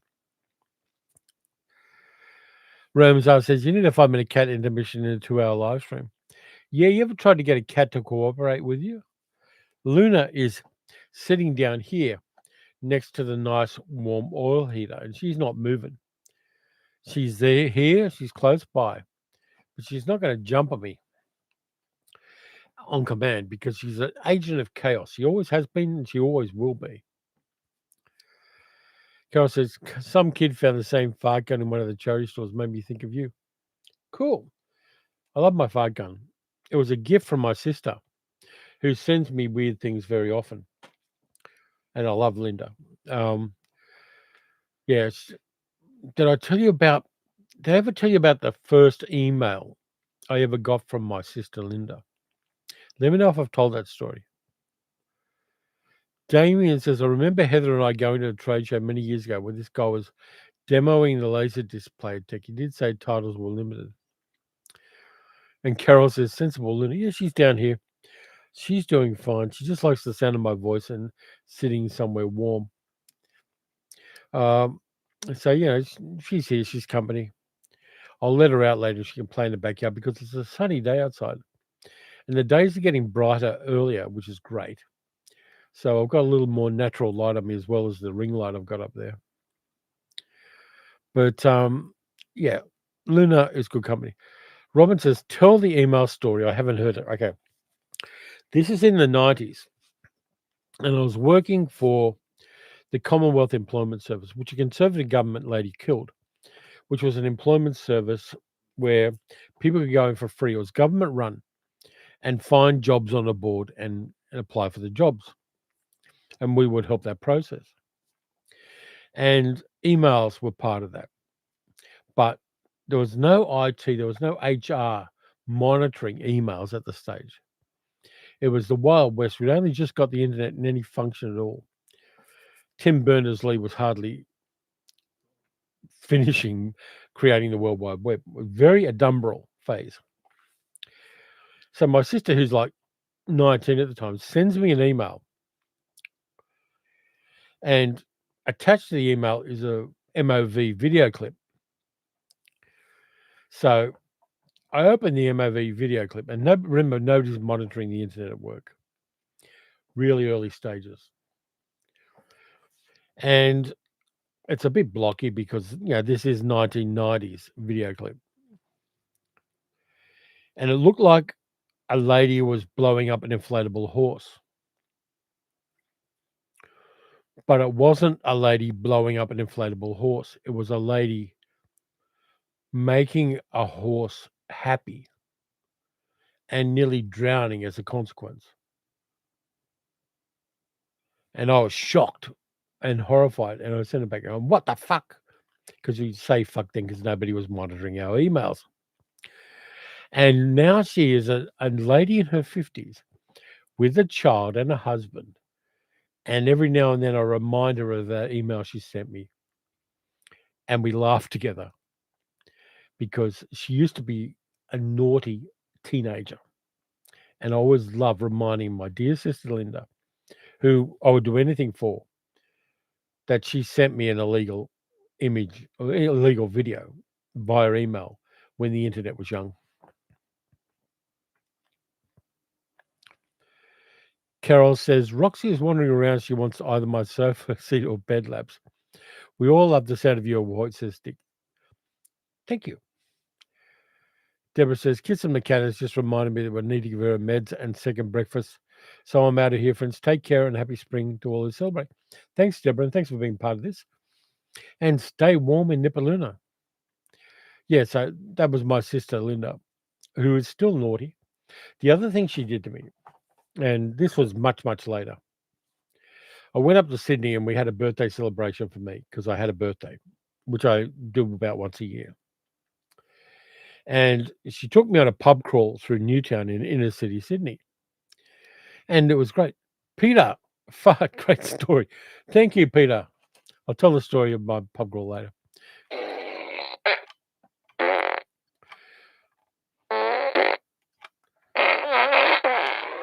Thanks a lot for that, Peter. Yeah, so Linda takes me on a pub crawl in Newtown. And I'm not a heavy drinker. I'll drink for taste and things like that. Deborah says, thanks. I'm glad I said for that story. Yeah. So she takes me to a pub crawl through Newtown. And we hit a few pubs, and they're nice pubs in Newtown, very old school pubs. This was like 15 years ago. And so I'm getting a little bit shit faced, which, my birthday, I got somebody looking after me. It's all good. And we go to a great Turkish restaurant and have fantastic meze plates and falafels and all the good stuff at a Turkish restaurant. And this beautiful woman walks in and starts belly dancing in a belly dancing costume. And I'm talking really good looking and really fit woman starts belly dancing in the restaurant as part of the entertainment there. And I'm with Sal at the time and we're married. And so we're there with a belly dancer and enjoying it and all that stuff. And then Linda talks to the belly dancer and says, "Can you sit on my husband's lap? Can you sit on my brother's lap? I want to take photos." So she takes photos of me with this beautiful belly dancer sitting on my lap and sends them to Sally, who's in Melbourne, saying, "Here's your brother, here's your husband having a good time." And it's a picture of me grinning drunkenly while I've got a beautiful belly dancer in a red belly dancing outfit sitting on my lap. Fortunately, Sally knows both me and Linda, and there was no repercussions on that. But that's the kind of shit my sister does to me, and I love her for it. And I haven't seen her in a couple of years, unfortunately, but I really got to get up there and hang out with the shorter side of my family because she is wonderful and does stuff like that. Tom says, "Can I post the photo?" I'm not sure where it is. I know it's somewhere, but I don't know where it is offhand because who could find anything that they took as they were sent as a photo 10 years ago or 15 years ago. Sally may find it and I may post it in a future video, but unfortunately, Tom, I can't find it at the moment. Hey, Luna, stop chewing the cables, you fucking agent of chaos. Luna, Luna, yes, you. Stop chewing cables. She's ignoring me. Fortunately, she doesn't um, chew all the way through. She just does it for the tooth feel. So yeah, that's me and my sister. Let's see. Anything I'm going to take a look and see if there's anything I'm anticipating in cinema.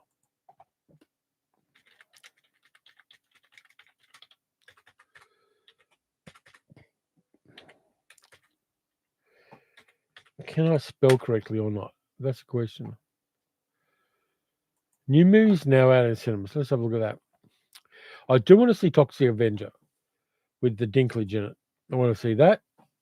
I want to see Caught Stealing with Austin Butler and Matt Smith. That might be fun. I've got this plan, kind of vague plan, to do a video. Carol says you know to blame with despair. I've got this plan to go to my local cinema, which our area has a big um, subcontinent diaspora population, and they show Bollywood and Tollywood movies a lot at the local multiplex. So I'm going to go in and do a double feature of a couple of action films from India at random. I'm just going to pick them at random and go and see them. I've got my pass. It's not going to cost me anything, but I want to double feature a couple of movies that nobody in our community really knows about. And I'm going to pop in and watch them and then review them for the channel. So that's something I'm planning on doing. And just going outside the box. So that's one of the plans I've got for the channel.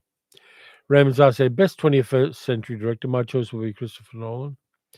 There's a bunch of up and comers I really like. I like Yorgos Lanthimos.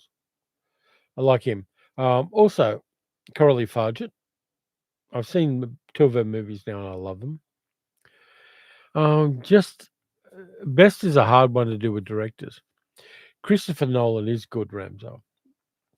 But the sound design on Dunkirk made me want to kick him in the nuts until he screamed. That sound design just did not work for me. I didn't mind what he did with Tenet and the dialogue, because when I got it on 4K, I could just put on the subtitles. Damien says he does enjoy when I'm looking at old newspapers, what's on at the cinema in the old newspapers. I enjoy that too. I'm collecting more of them because they come up on my Facebook groups. Old newspaper ads for movies and in Sydney cinemas comes up a lot on one of my Facebook groups. And just seeing what used to be there. One of the things I'm going to do is find a double feature in those old newspaper clippings and watch the 2 movies from the double feature and then review them on the channel. So I'm going to be kind of reenacting the experience of seeing two movies back to back that people might have had in the early 1960s or even the late 1950s. Carol says subtitles are a blessing. You can have them on Disney too, which is helpful. Yeah, I don't mind having subtitles on English language films. They're a bit of fun. My hearing's good, so it's not particularly a problem with that. But I just find it a little bit interesting. Damien says, looking forward to that review. Yeah, I've got a couple of plans, and the plans are kind of timeline agnostic, so I can do them at any stage. So I do get to the stage. I've got a whole bunch of ideas in the books for the channel that I want to do, but I'll kind of other things come up in life, and I'm running the clock down to the deadline for the next video, and that's where some of the listicle videos come from, where I'm sitting down writing, scribbling things on a page at the last minute to find something to do for a video, and um, kind of that's the kind of stuff I would do in that video. I'm going to be back in a minute. I just got something to do here with the cats. Might be a sec. Hey, Luna.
Back again.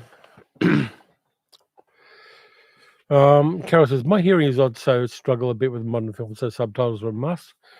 We have them on normal TV too and on live stuff, which is often fun when it goes wrong. Dick says, that'll confuse anyone late to the stream. Weekly live stream, but only 1 hour, says Ramsay. Nah, I kind of like the 2 weekly ones because it means I don't have to get up early on every Monday morning. I did half a century of that when I was working. So I'm not as fond of getting up early on a Monday as I used to be, when I probably never was.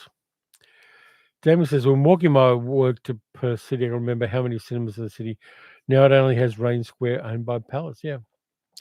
So few cinemas. One of the things that's happening in here in Melbourne, which I find very interesting, is there are kind of niche cinemas opening up in the northern suburbs where they'll have 4 or 5 screens, but not a lot of seats. And they're run independently, and they also have decent food, and you can have booze there because they're licensed. There are a few different small cinemas opening up like that with multiple screens. And one of the cool things like that is you can rent a cinema for $100 and pick the movie that from the movies they have. And this may have 10 or 12 seats. And have the cinema to yourself. You can get a bigger cinema for $200 and just have a screening of what you like with your friends. So these little boutique cinemas have a really interesting business model. You probably have to pick the sessions a little carefully, but you can actually select and rent a whole cinema at a not particularly egregious price. Carol says, "I'm waiting for Luna or Jill to pop up and take over." No, Luna is really happy just sitting right next to the oil heater. See you, Ramzar. It's late at night where you are, isn't it? So take care and thanks for being part of the live stream. Dick says, if Roxy was there and saw that empty seat, she'd have filled it in a sec. Luna does that sometimes. She pinches my chair, or she likes sitting here at night time after I've gone to bed. And it's a comfortable seat and it kind of retains body heat nicely for this kind of weather. So I'll get up in the morning and Luna's looking at me from my seat here when I go and make the coffee in the kitchen. She's a bit random, aren't you? Now she's walking away because I talked about her. Can't win with some cats. But yeah, these little boutique cinemas are a fascinating idea, and they're using repurposed pre-existing buildings, not old cinemas, but like little warehouses. One of them up around Northcote is using a like 1940s garage, a petrol station, repurposed into a bunch of boutique cinemas. It's a really interesting phenomenon, and I like little niche cinemas more than I like multiplexes. Tom says, when I went to see Honey Donut, I was the only person in attendance. Happens a lot for matinee screenings. I love that. I get to the first session in the morning where I can when I'm going to go see a movie. And whether it's at the Sun in Yarraville or up at my local Plex, very often I'm the only person in the cinema, or there's like a fairly large cinema with only 3 or 4 people there. When I went to see Primitive War, we were in the largest cinema. I had a nice reclining seat, and there were 6 people in 120 seat cinema. That's about the right percentage for me. I kind of like that. So, yeah, matinee sessions or about 2 p.m. in the afternoon, between 2 and 3 in the afternoon, before the kids get out of school. Locally, at least, those sessions are your sweet spot for cinemas. Damien says, Leela does the same by taking my seat when I went down to Collie. Yeah, they do. They like the smell of your bum. They also take my seat on the couch where the 4K TV is. They just like sitting on them. I watched a movie yesterday. I watched One Touch of Venus with Ava Gardner. And Luna sat on the back of the couch watching the movie with me all the time.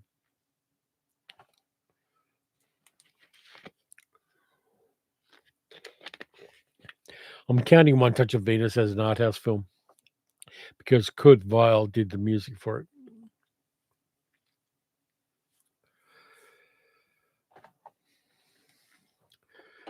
But I should check the mail today. I've got to go down the mailbox after I do this because I may have that imprint collection, which has the Powell and Pressburger in it, but it also has some interesting stuff like Point Break on 4K is coming from imprint, and I'm looking forward to that. Even though I'm not particularly in love with the movie, I like Catherine Bigelow's work, and I want to look at it from a viewpoint of watching the direction.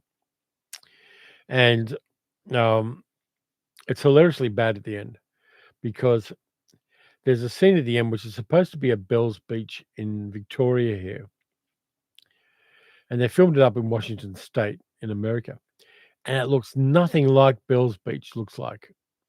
So all the Australians at the end of Point Break are laughing like drains because they're saying Bells Beach, but it doesn't look anything like Bells Beach. Damien said, I found out all the cinemas when I lived in New Zealand in the main CBD in Wellington and Auckland were all torn down in the early 80s, which is a shame. Yeah. That's one of the things I love about people like Tarantino and George R.R. Martin. They make a fuck ton of money and then you partly use it to renovate and open encore cinemas because for a start, they want to see movies in cinemas. And Tarantino's done it in LA. George has done it in Albuquerque.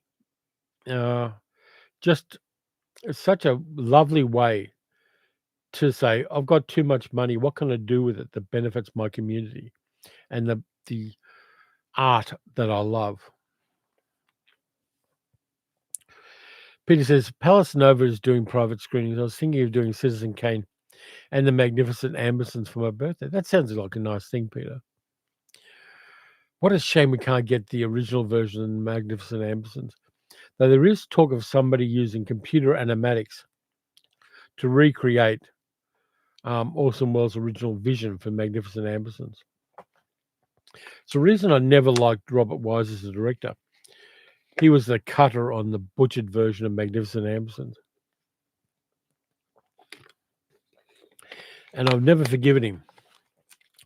It's like naming names at the House Un-American Activities Committee.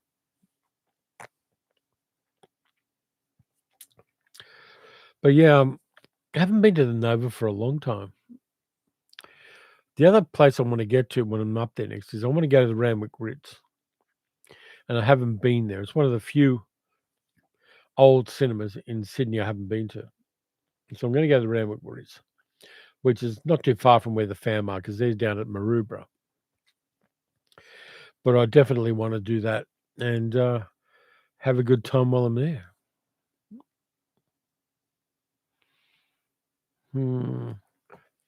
Where are we running out of steam here? Let me just see what else is coming up in new movies.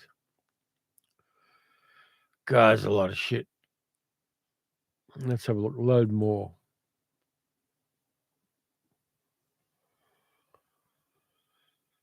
Batman and Batman Returns are not new movies. They've been re-released they were re-released in August. I do want to see Honey Don't. Definitely want to see Honey Don't. Because I have seen Drive Away Dolls and I haven't picked up a copy of them yet. So what would if I could rent out a cinema, what movie would I put into it? If we're talking quality films, I'll break it down into two. If we're talking quality films, definitely Tokyo Story. Ozu's Tokyo Story. I would sit down with a bunch of people and watch. Best movie in the world, aside from Paddington 2. I would definitely put that in there, and everybody would cry at the end. And then I would then show them The Umbrellas of Cherbourg, and everybody would cry at the end of that as well. If I was doing grindhouse cult movies, I would be tempted to do Sherry Kafara's Ginger Trilogy, which are kind of saucy, sexy spy movies with Sherry Kafara playing Ginger McAllister, a secret agent. They would blow people's minds. Damien says there was one cinema in New Zealand that was Art Deco staircases carved in stone. They only showed science fiction, Japanese, and sword and sandal movies. That was like the State Cinema in Sydney, which now only does live theatre. Marble staircases all around. They use it in movies and TV commercials a lot. It's the most magnificent building I've ever been in from that point of view.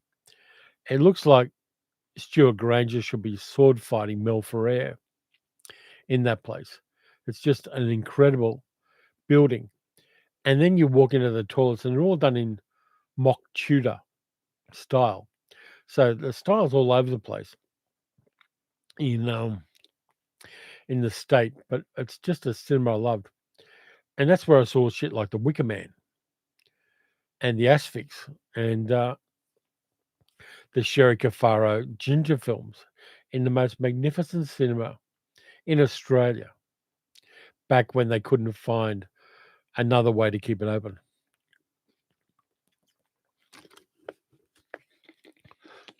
David says, when I first moved to Collie, I tried to set up a cinema, so much red tape. Yeah, absolutely. I know there is, but I think, at least from a local council level, a lot of the inner city councils here in Melbourne are up for people opening cinemas. In fact, my cinema here in Wyndham City is going to reopen an old cinema from the mid 20th century once the lease is up on the cash converters that are in the building. The cash converters, op shop, no, what is it? Pawn shop. When their lease is up, they're gonna renovate that old cinema building back to being a cinema, and it'll also, lift the area around Werribee Station because there are a few boutique pubs there. There's a nice vibe in a lot of it, and if they get rid of the cashies and put a cinema there, they wanna make it a lot more like Yarraville around the Sun Cinema. Where having an anchoring point like a cinema complex will lift the local area, and I'm up for that. Lee says, "Cashies, we have them in the UK too." Yeah, our cashies is a little bit, dodgy from the point of view of the kind of people who hang around there, but I do go in there occasionally and pick up some Blu-rays when I feel like it. Sal hates it. She doesn't like it one tiny bit, but there's a really good, greengrocer, like a fruit and vegetable place right next to it. And we really should go back there because I'm in the mood for some high quality fruit and veg. Any last minute questions? Lee says, same here. There's always lots of guitars and power tools of dubious origin. Yeah, we get a lot of those. We get some computer stuff. There's a lot of um, Funko Pops that, the high end Funko Pops that are worth something. There's a lot of those. Damien says, all cashies seem to have left Perth. That's interesting. There are a number of them around. When I go looking at op shops, there's always an op shop within 200 meters of a cashies and vice versa. But yeah, I pick up some movies there occasionally. They tend to be very prosaic, and they're very big on like Seinfeld box sets and Judd Apatow movies. They're silting up with that kind of shit. But occasionally I'll find something interesting. Lee says, Blu-rays have become so cheap in charity shops here. Picked up some recently for 50p each. That's only $30 Australian. Yeah, our locals I can get Blu-rays and DVDs for $1 or 2 each. But it's a matter of finding them. And there are a lot of flippers out there who get in early in the morning and grab all the good stuff. I went into one of the, what was it, a Salvos in Werribee, and I was looking through movies and some guy went, "Don't touch those, they're mine," because it was a flipper. Dick says, "I'm still looking at doing a charity shop video." Yeah, I am. I can definitely do that. I want to go somewhere like a posh suburb and do a charity shop video because I'm more likely to get the good stuff there than I am in my local area. I did look through. I'm also looking at a video where I take $40 and see what the best selection of quality movies I can get is for $40. Like none of the shit, but quality classic films. We're setting a bit of a challenge on that. I don't mind how many op shops I go to, but even if I've already got them, I just want to have a selection of $40 worth of quality films that are well worthwhile. And I'm still working out the format of that, but I like the idea of doing that. Dick says, like the sound of that too. Yeah, I will be doing it, but it's just a matter of where. Carol says, local car boot fares have gone really crap lately. Nothing worth picking up. Yeah, I think the flippers get in fast on those, Carol, and they get in early in the morning. We did about 8 years ago. We did a garage sale here at the house, and we put up big signs that were on yellow core flutes on the main road saying 8 a.m. garage sale. 6:30, 7 a.m. people start coming around while we're setting up the tables and grab a lot of shit off the tables. They're like seagulls when you've got a fish and chips. They're annoying as fuck.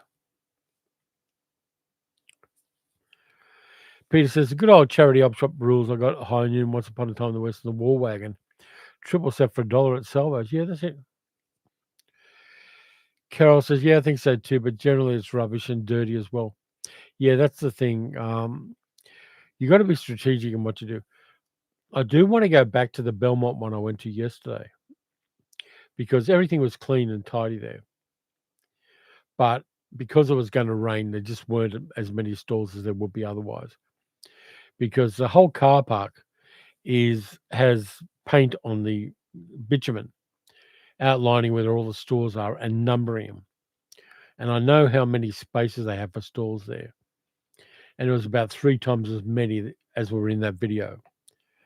So late spring, I'm gonna pop back there and just see what I can find.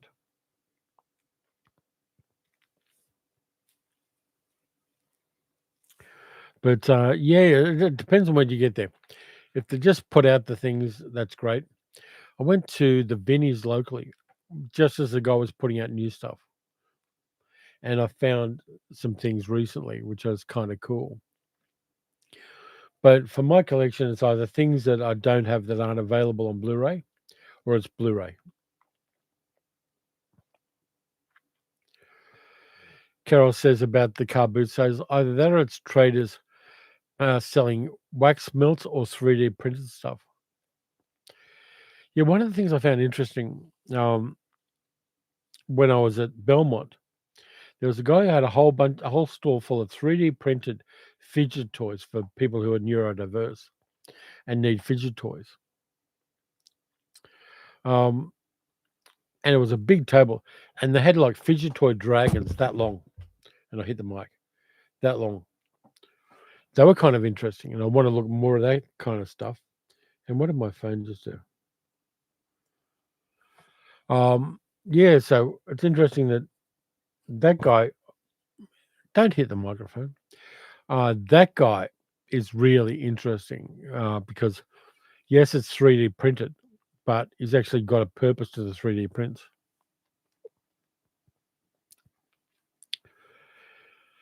Dick said, "Yeah, it looked like a great place to go, a little bit too far for you." Yeah, it is. I mean, what is it, like, about take you about 30 hours to get here? Carol said, "Yeah, we got that here too, but it's like every other stores like that." Yeah, one of the things I liked about Belmont is there was a diversity of the stalls. The bread place up the end, I wasn't buying fresh bread or anything, but the bakery up the end of the shed at the Belmont video looked really good. They had nice crusty bread. And also, a couple of people on the channel have told me where there are other markets locally that might be interesting. They're usually about once a month.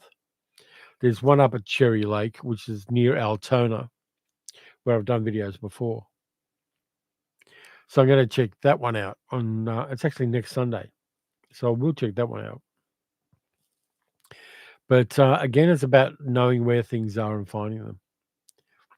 Noel says, "I've got The Far Country," directed by Anthony Mann, which is a cracking film for a mere 50p. James Stewart's character was interesting and dislikable for most of the movie. Same with Bend in the River. James Stewart did some interesting stuff there. Dick said, "Yeah, I clocked those lovely looking chocolate muffins she had." Yeah, the bakery, area there is gonna be worth checking out again. And I wanna take Sal next time because it would be more to her taste than most of the markets around. Carol says, "Never understand why people think stuff is worth the price they put on it when it's like 20 other stores selling the same thing. Bakery store looks awesome." Yeah, absolutely. Okay, thank you, Damien. Thanks for being part of this. Still got a couple of minutes, but thanks for being part of this when it's crazy early where you live. Yeah, there's another market which is more a farmer's market kind of thing that I go to, and the bakery goods there are fantastic. Always like getting the big cob loaves of bread with olives in them, with black olives in them. I really like them. And our markets do them really well. Our local bakery does pretty much mainstream breads, though they do some really nice sourdough rolls. So when I get a chance to go to a market and do some really cool, um, off-grid baking stuff, I really like getting a big crusty cob loaf or something. Carol said the Belmont reminded us of the boot fair at Ashford near us, but it definitely had better stuff. Yeah, I'm impressed with Belmont Market. I still like the scunginess of Laverton Market, my local, but Belmont Market is really interesting. But guess what, people? We really must knock that naughty clock that says it's time to go. It goes so fast, our time has passed, and we must end our show. Whoops, Franny, extra late today, bad day with my back. Take care, Franny. If we ever get there, I'll probably spend most of my time eating says Dick. Anyway, I've got to go, people. Thanks a lot for being part of this. Sorry you came in late, Franny. Sorry that your back's not doing well. Go back and watch it. Night Carol, we'll give our love to Sal and the girls, absolutely. And back at you guys as well. And I'm going to end this now, and I'm going to, what am I going to do? Probably go shopping. But anyway, I'll catch you guys later. Take care of yourselves. And I'll see you next time. Thanks, Ralph. Night.